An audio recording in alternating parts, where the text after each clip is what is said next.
Hey guys, check it out. Is that sexy or what? Look at that thing.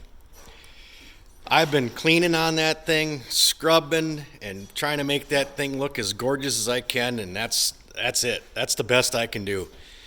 Just out here in the shop right now, working on Project Bastard. A few of you have been posting comments. What about an update? Need an update on this sled. Here's your update. Life got in the way here for the last few weeks. Deer hunting came up. I had to go do some deer hunting, and now I'm finally wrapped my brain back around this project right here. And I've been out here the last couple nights working on it. Look at those things. Those are like earrings on a pig. You ceramic coat a set of pipes, that's as beautiful as earrings on a pig. I can't wait to get them things on. Absolutely cannot wait. And look at this thing. I've been cleaning the chain case. I've done some polishing. I even did more than what I was expecting to do on the tunnel here. I originally was only going to paint the bulkhead area. My first video was like, I'm not going overboard on this thing. All I'm going to do is a cleanup, stick an engine in it, and I'm just going to ride it. Yeah, well, if anybody knows me, that's impossible for me to do. I cannot do it. I tried. First thing, I took the spray gun out, sprayed all the bulkhead area. And I was going to do it with the belly pan on. I figured, oh, geez, this is going to be way easier if I just take the belly pan off. Took the belly pan off, sprayed all this one night. A couple nights went by, and I kept looking at it like, come on, you can't half-ass this thing. So I masked off the decals and the VIN number and stuff down here, masked all that stuff off, masked off the decal on the dump bumper, did a quick scuff on it, and here we go. Now I painted the rest of the tunnel. I had to do it. I couldn't just skip off like that. I couldn't do it.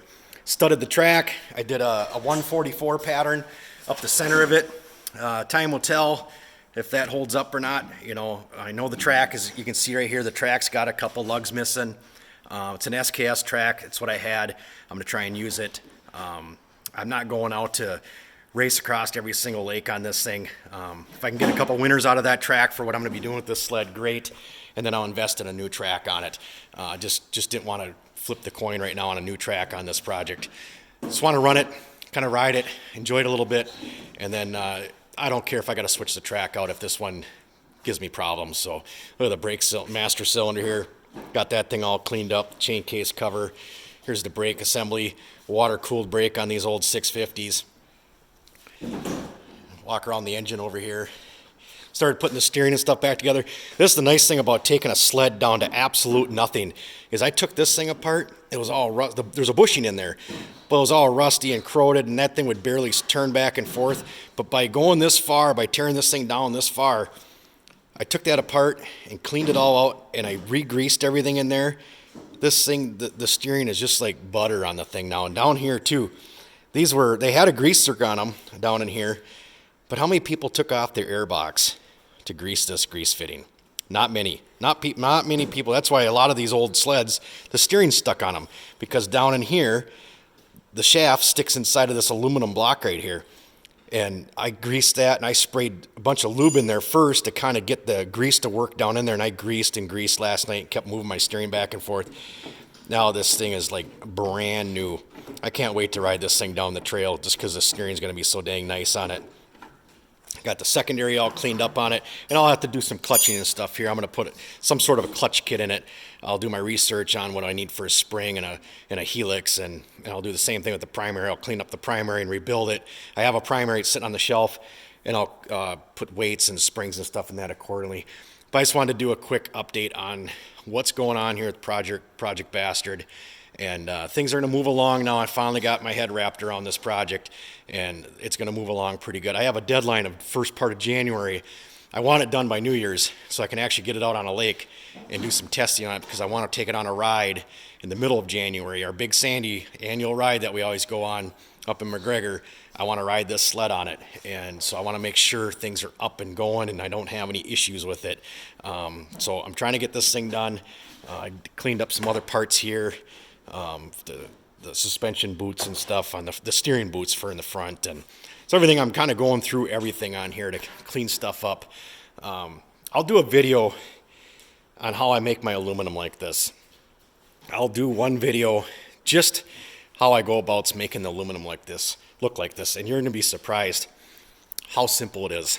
Absolutely simple. You just got to have the right tool, and it's super easy to make aluminum look like it's been polished. And I didn't polish all this stuff. I polished a couple things. Like I polished this, polished the chain case cover, I polished the master cylinder. That's all the stuff I polished.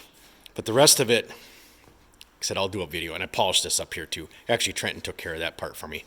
But the rest of it, I got another process I use, and you're going to be amazed how simple, easy it is. Now look at the pipes. Oh, they're just gorgeous. Got Trenton over here. A little shot of Trenton here. He's working on putting his skid back in his Storm. He's got his Storm up on the side. He's been doing some work on it. He ceramic coated his pipes also. He put some different bars on to get the bars out of his lap. And he actually managed to find some 8-inch rear Fox shocks for it. So he put some Fox shocks in it. And I know everybody does the extra 10 conversion on these sleds. He's sticking with the stock stuff. He put a set of Fox in late last winter. Loved them, so he found a set of Fox for the rear, and now he put those in. And there's another shot. He actually sandblasted his springs and had them powder coated and stuff before he put them back together. So, and I just made this little bracket for him up here out of stainless and stuff. So, doing a little work on that sled. It's looking gorgeous. And this thing also, Project Bastard, gorgeous, just gorgeous. So, stay tuned, guys. Like I said, I'll do a video on just how I make my aluminum look like that. And my next video, the sled will be further along. And I got a bunch of parts I've been ordering. And once I get a good pile of them, I'll let you know where I got my parts from for this thing. One of them was a dash plaque. I got that off Facebook. But I want to get everything lined up. And I'm going to go through where I got each one of my parts and who you need to contact if you're looking for a dash plaque. I also got a seat cover coming for it. So we can talk about that, and some of my other used parts I get from a guy in Idaho. We'll go over that. I'll do a video on just my sources and who I'm using to get my parts from. Thanks for watching, guys. Stay tuned.